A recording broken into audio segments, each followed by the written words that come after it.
2 ദിവസത്തെ ഔദ്യോഗിക സന്ദർശനത്തിനായി ഒമാനിലെത്തിയ പ്രധാനമന്ത്രി നരേന്ദ്രമോദിക്ക് ഊഷ്മള വരവേൽപ്പ്.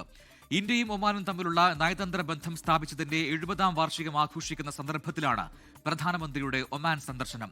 ത്രിരാഷ്ട്ര സന്ദർശനത്തിന്റെ ഭാഗമായി ജോർദനും എത്യോപ്യയും സന്ദർശിച്ച ശേഷമാണ് മോദി ഒമാനിലെത്തിയത്. മസ്കറ്റ് വിമാനത്താവളത്തിൽ ഒമാൻ പ്രതിരോധകാര്യ ഉപപ്രധാനമന്ത്രി സെയ്ദ് ഷിഹാബ് ബിൻ താരിഖ് അൽ സയ്ദ് പ്രധാനമന്ത്രിയെയും സംഘത്തെയും ഔദ്യോഗികമായി സ്വീകരിച്ചു.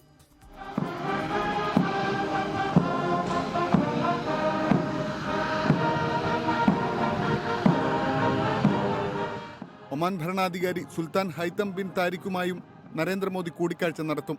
മസ്കറ്റിൽ ഇന്നും നാളെയുമായി നടക്കുന്ന ചടങ്ങുകളിൽ പ്രവാസികളും വിദ്യാർത്ഥികളും അടങ്ങുന്ന ഇന്ത്യൻ സമൂഹത്തെ പ്രധാനമന്ത്രി പ്രത്യേകം അഭിസംബോധന ചെയ്യും. ബിസിനസ് ഫോറത്തിൽ ഇരു രാജ്യങ്ങളിലെയും വ്യവസായ പ്രമുഖരുമായും പ്രധാനമന്ത്രി സംസാരിക്കും. ഇത് 2ാം തവണയാണ് പ്രധാനമന്ത്രി നരേന്ദ്രമോദി ഒമാൻ സന്ദർശിക്കുന്നത്. 2018 ഫെബ്രുവരിയിലായിരുന്നു ആദ്യ സന്ദർശനം. 24 ഒമാൻ. ലോകത്തെവിടെയായാലും ഏത് സമയത്തും 24 വാർത്തകളും ഓഗ്മെന്റഡ് റിയാലിറ്റി പാക്കേജുകളും എക്സ്പ്ലെയിനറുകളും വിശദമായി കാണാൻ ഞങ്ങളുടെ യൂട്യൂബ് ചാനൽ നിങ്ങൾക്ക് സബ്സ്ക്രൈബ് ചെയ്യാം.